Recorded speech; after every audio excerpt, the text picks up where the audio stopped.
too. Hey everybody, this is Ray with Beauty in the Wood. I poured these countertops yesterday, well actually 2 days ago evening, and I don't know, the fronts just didn't quite turn out the way I wanted them to, so I'm actually going to restart. But I'm going to show you kind of the process here from beginning to end, getting ready to tape it all up and everything. So I'm going to put some plastic on the fronts and sides to keep drips and stuff from going on the floor.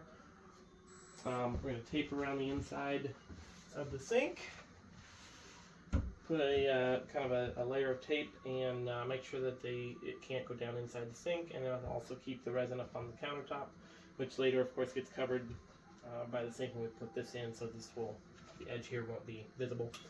And we're going to go ahead and tape this here and put resin on the top of the windowsill, and we've got 2 more little sections over there. So we'll go ahead and roll tape, speed it up a little bit, and hope you enjoy.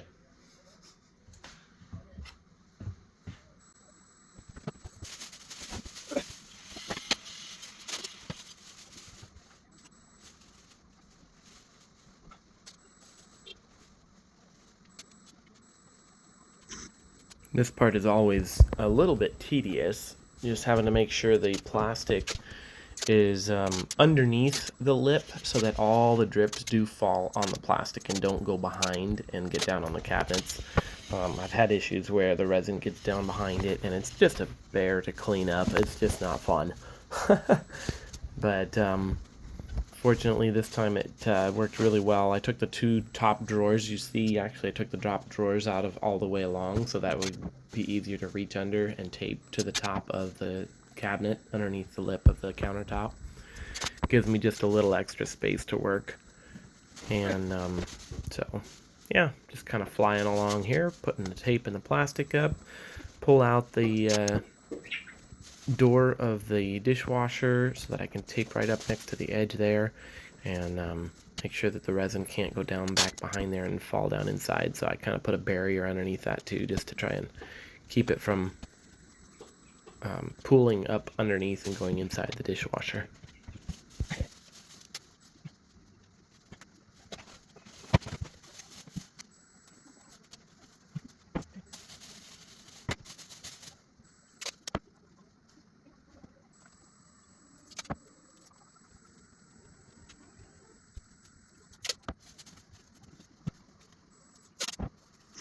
The corners are always one of the most tricky parts to get, just because resin is a very tricky beast. It will find its way, and usually I end up with a drip that goes down the inside of the corner.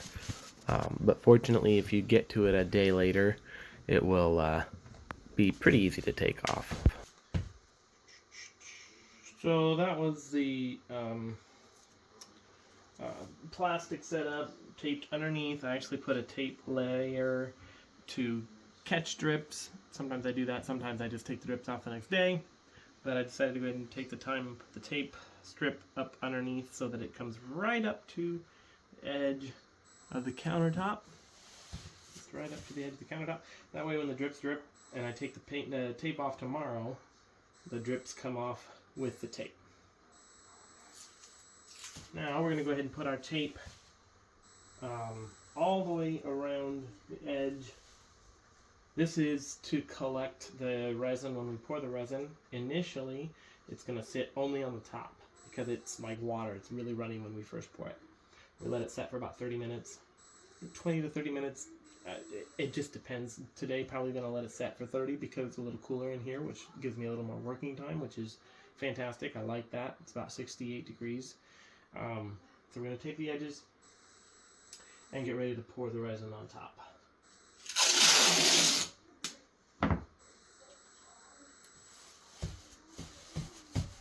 And once again, speed up.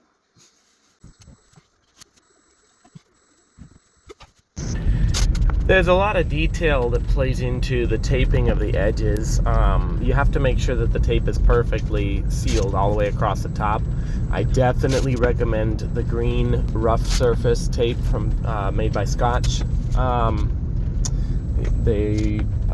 That's what has always stuck for me and hasn't pulled away from the edge. when I need to make sure that my resin doesn't drip down inside before I pull the tape off later. So that's my definite, probably one of the biggest recommendations I can make is make sure you use the right tape, because if you don't use the right tape, everything will just end up being an absolute mess. So because I know that my sink is going to have an overlap all the way around, what I'm going to do to keep my tape in place is apply a thin bead of caulk to the upper, so that it doesn't, hopefully this time anyway, won't flow away from me like it did last time.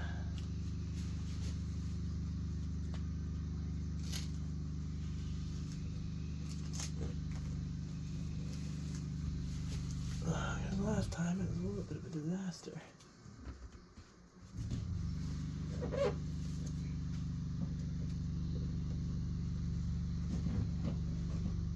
I don't like disasters. And when I say disaster, I mean like the tape pulled away completely. I had used the blue tape and it had completely pulled away, which means all the resin from the countertop was dripping down on the inside and ended up pooling inside the sink area, and I had to just spend a lot of time trying to clean that up. It was a mess. So, yeah, I don't like disasters. This time I used the green tape around the edge, which held, and then I applied just a very thin caulk that went around on the outside of the tape to also help seal that up. So.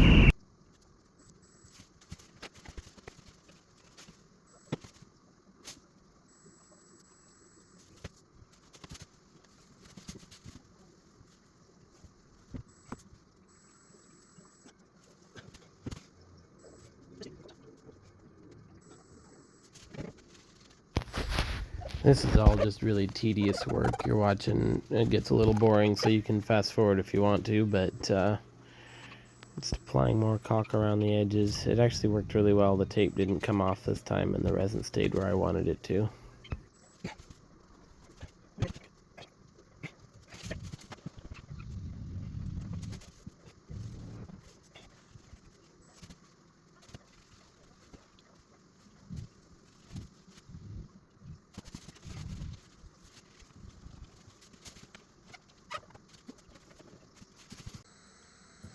Alright, so I got my mix ratios here. This is a 2-to-1 mix ratio. I'm using the Ligari countertop system resin.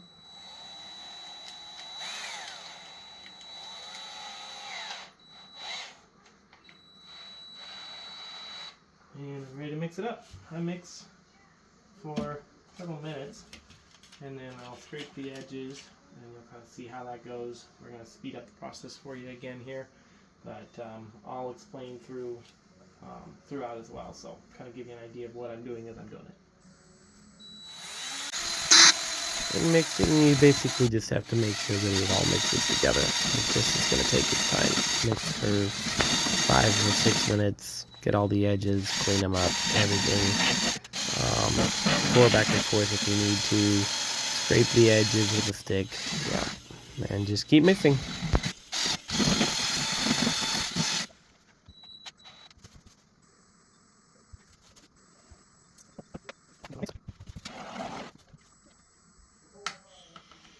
Ha! A bug must have dropped in it. Okay. Alright, so I'm going to take this and scrape the edges.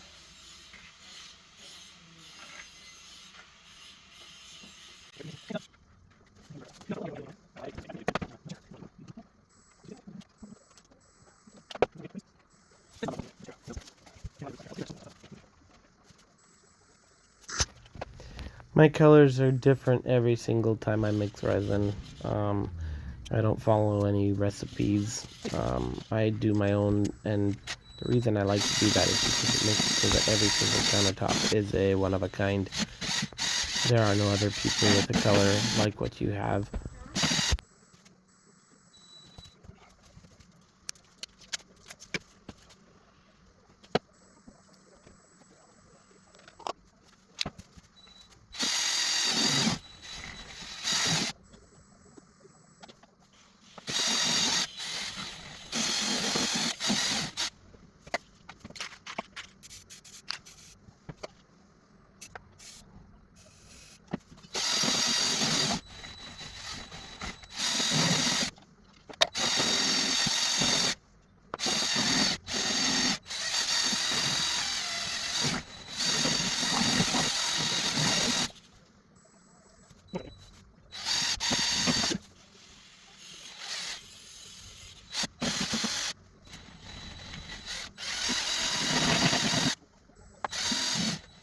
Boring part.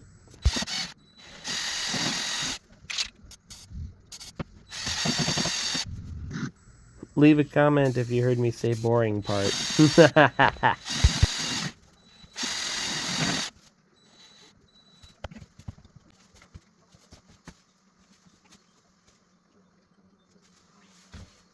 And now the magic happens.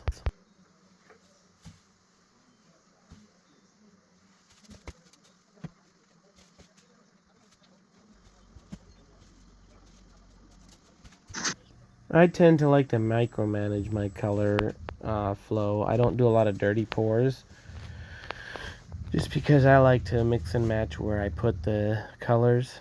Some people will put it all together and then pour it like what they call a dirty pour. But I just find that I get a better color management if I pour individual colors and then mix them together on the surface itself.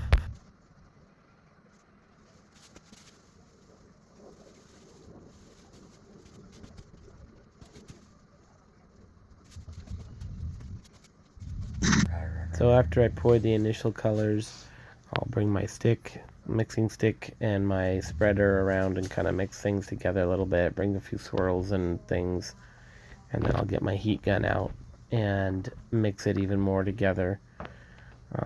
Make it so that the colors flow together really nicely.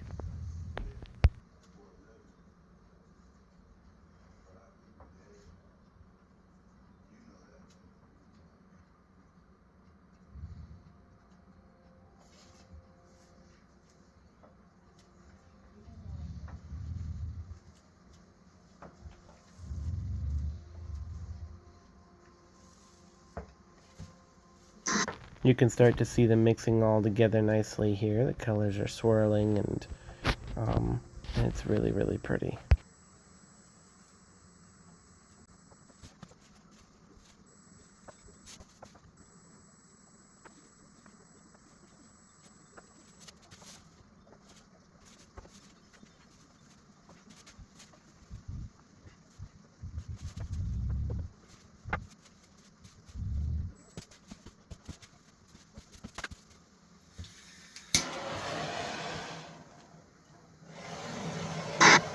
Using a heat torch, a flame torch to pop the bubbles initially is one of the fastest, probably the fastest way to pop your bubbles.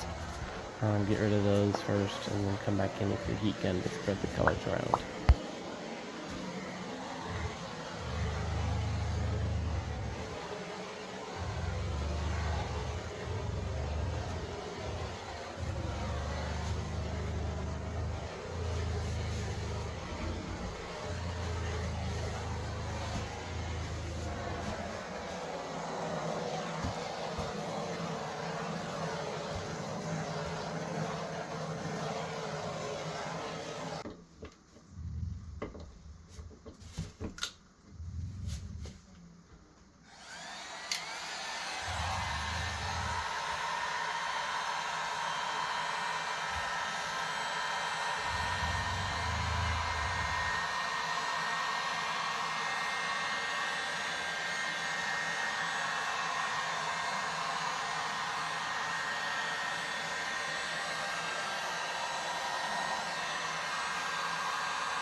Alright, so the base is flowed in. I've got a little bit of a two colors going on, and now we're ready to add The magic. I know, I get a little weird. Okay. I'm a little excited. Bow. Yeah, don't judge me. Okay, fine, you can judge me, I don't care. But I'm gonna have a good time anyway.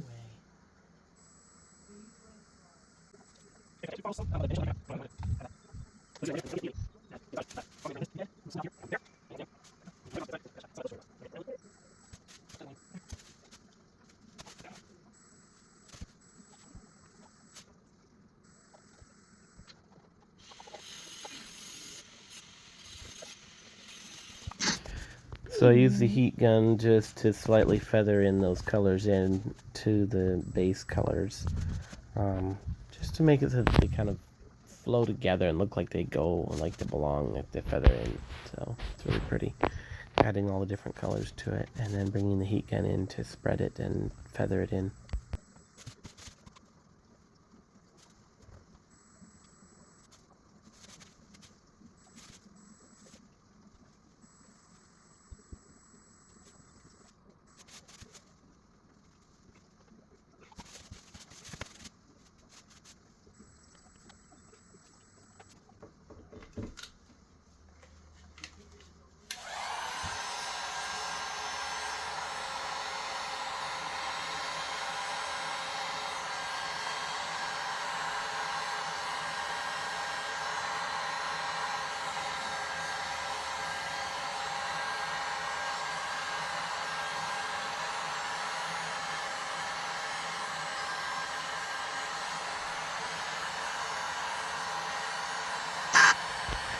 Look how gorgeous that is, the way it spreads in and flows into the base color.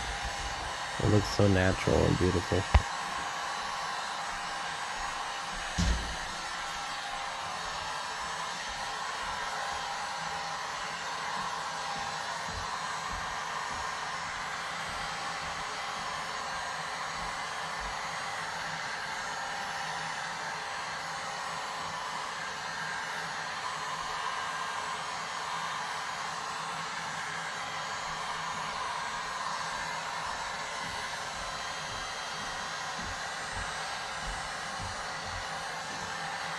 Oh wow, that even looks better, doesn't it? I like it better. It's a little lighter the way she wanted it. It's lighter, right? Yep. Wow, with the red in it, and you spray it out? Mm-hmm. Wow. Just adds a little tiny bit of color pop.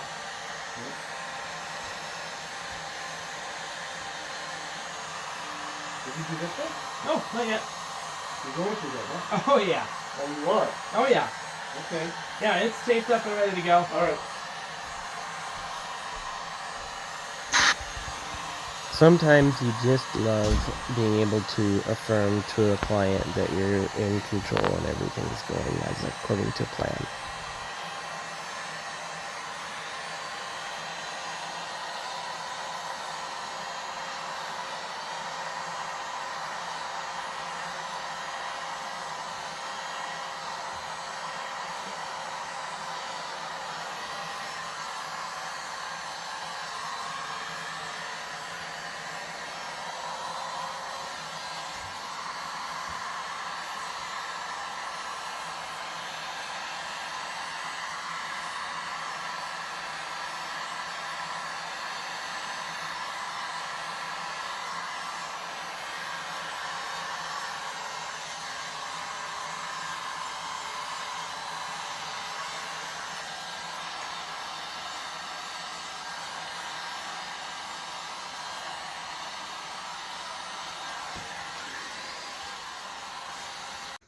The last bit of what I can do today, which is to take the tape off the edges, let the edge flow,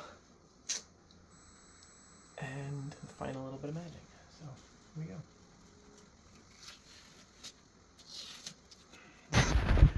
This is one of my favorite parts if it's the right time and it's coming out together, and like if it comes out perfectly, because the the way that this drips over the edge and flows down the edge so perfectly is just like, I don't know, it's like one of those satisfying videos where you pop stuff or something. I don't even know how to explain it. It's just cool.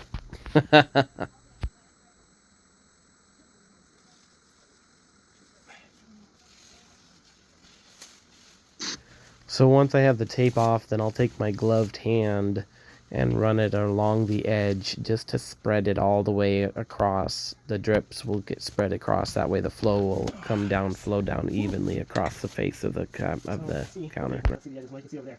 It's almost perfect timing. It's been about 20 to 30 minutes since I poured this side. And I've got excellent flow and coverage.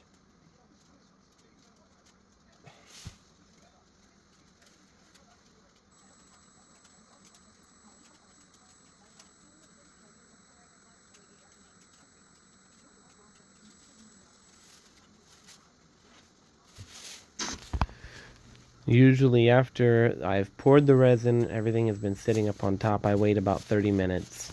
It just depends on the temperature. I mean, there's a lot of things that go into picking the right time to take the tape off. If you take it off too early, then it's too thin and it just flows and you thin out the top of your resin. You can lose a lot of resin that way. If you take it off too late, then you risk having it cured too much and it being too thick for a good pour and to get that good flow down the front. So it's a hard pick. But if you get it just right, it ends up being perfect. So these are the countertops before I put the backsplash on, and I actually created my own backsplash as well. I'll show you that in a second. But I think they turned out really good. Let me know what you think in the comments below.